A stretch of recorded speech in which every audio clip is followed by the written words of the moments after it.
Yes, finally নিয়ে নিলাম আমার dream laptop HP Victus 15 for content creation, যার এক্সাক্ট মডেল নাম্বার হচ্ছে FB2082WM, যেটা কিনা আমি নিয়েছি বর্তমান মার্কেটের সবচেয়ে কম মূল্যে। And this is the best price for me. বলা যায় আমার লাকটা সত্যি খুব ভালো ছিল। কিভাবে এইসব বিস্তারিত নিয়ে আলোচনা করা হবে, সেই সাথে জানাবো আমার এই ল্যাপটপটি কয়েকদিন ইউজ করার এক্সপিরিয়েন্স। তো প্রথমে এর কি ফিচার্স গুলো জানিয়ে রাখি। এতে প্রসেসর হিসেবে থাকবে AMD Ryzen 5 8645HS এবং গ্রাফিক্স কার্ড হিসেবে থাকবে NVIDIA GeForce RTX 4050 এবং ডিসপ্লে হিসেবে থাকবে 15.6 ইঞ্চির 144 Hz ফুল HD IPS LED display. Install করা থাকবে DDR5 এর 8GB একটি RAM এবং প্রাইমারি স্টোরেজ হিসেবে থাকবে 512GB NVMe SSD। রয়েছে full size backlit mega silver keyboard. Basically এই ল্যাপটপটি আমি নেই এডিটিং পারপাসে, সেই সাথে এটি দিয়ে অকেশনালি গেম লাইভ স্ট্রিমিংও হবে। আমার কিন্তু অলরেডি একটি ডেস্কটপ পিসি ছিল, তো ডেস্কটপটি বিক্রি করে ল্যাপটপ নেওয়ার একটাই রিজন, সেটা হচ্ছে পোর্টেবিলিটি। অনেক গেমিং ল্যাপটপ দেখার পর ডিসাইড করলাম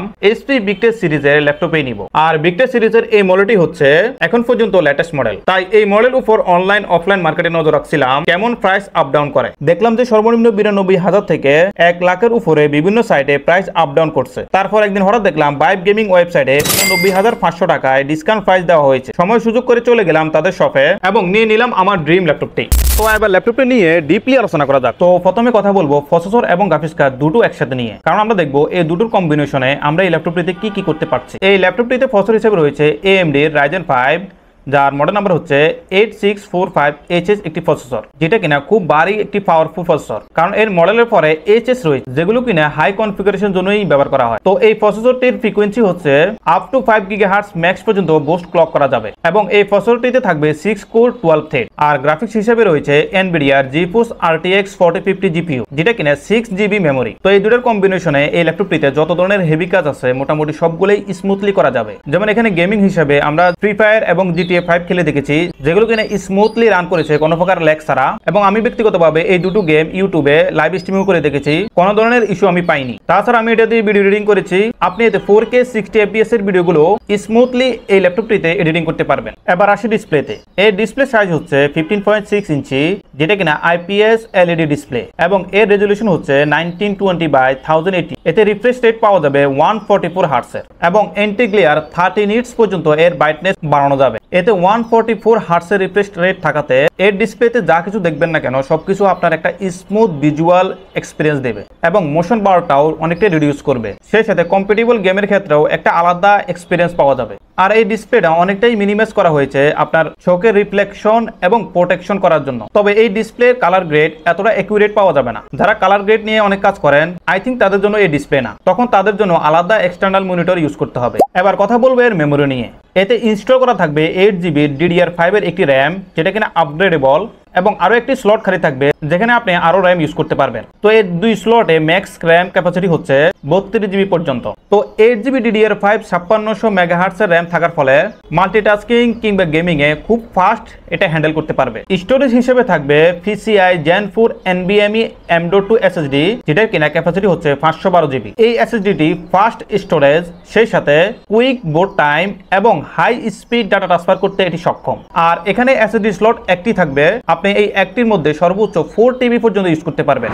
এবার কথা বলবো কিবোর্ড এবং টাচপ্যাড নিয়ে। কিবোর্ড হিসেবে রয়েছে full size backlit mega silver keyboard, যেটা ব্যবহার করার এক্সপিরিয়েন্স ছিল খুবই স্মুথ এবং এই কিবোর্ডটি ব্ল্যাকলিট কিবোর্ড হওয়ায় আপনি রাতেও এটি দিয়ে স্মুথলি ভাবে কাজ করতে পারবেন। আর এর টাচপ্যাডটি ছিল খুবই রেসপন্সিবল, টাচ করার সাথে সাথে এই টাচপ্যাডটি রেসপন্স করে। ক্যামেরা এবং অডিও হিসেবে থাকবে HP wide vision 720p HD camera, যেটার সাথে থাকবে dual arrow মাইক্রোফোনস for crystal clear video conference এবং এতে রয়েছে ডুয়াল স্পিকার, যেটা সাউন্ড কোয়ালিটি বলবো আমি এভারেজ। আর এর ক্যামেরাটিতে 720p যে HD ক্যামেরা দেওয়া হয়েছে, এটা গেমিং ল্যাপটপ হিসেবে ঠিকঠাকই আছে। গেমিং ল্যাপটপ গুলোতে ক্যামেরা এর থেকে আর বেটার হয় না, স্বাভাবিক মোটামুটি কাজ চালিয়ে নেওয়ার মতো। তো আমরা এখন এর ডুয়াল স্পিকারস গুলো টেস্ট করব।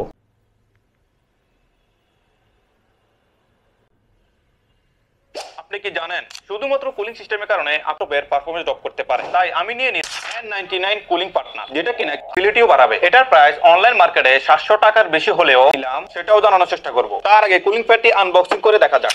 ড্রপ করতে করতে পারে। তাই আমি নিয়ে নিলাম নন ব্র্যান্ডের একটি laptop adjustable cooling pad stand, যার মডেল হচ্ছে N99 কুলিং পার্টনার, যেটা কিনা আমার এই ল্যাপটপটিকে কিছুটা হলেও কুল রাখতে সাহায্য করবে এবং সেই সাথে ল্যাপটপটির ডিউরেবিলিটিও বাড়াবে। তো এবার আমরা কথা বলবো এই ল্যাপটপটির পোর্টস এবং স্লটস নিয়ে। ল্যাপটপটির এই পাশে রয়েছে USB type C Thunderbolt port, যেটা কিনা 5 গিগাবিট পার সেকেন্ড। এরপর রয়েছে RJ45 একটি ল্যান্ড পোর্ট। এরপর রয়েছে একটি ফুল সাইজ ইউএসবি এ পোর্ট, যেটা কিনা 3 ভার্সনের, এবং এরপর রয়েছে HDMI 2.1 পোর্ট। ল্যাপটপটির পিছনে কোনো পোর্টস নেই।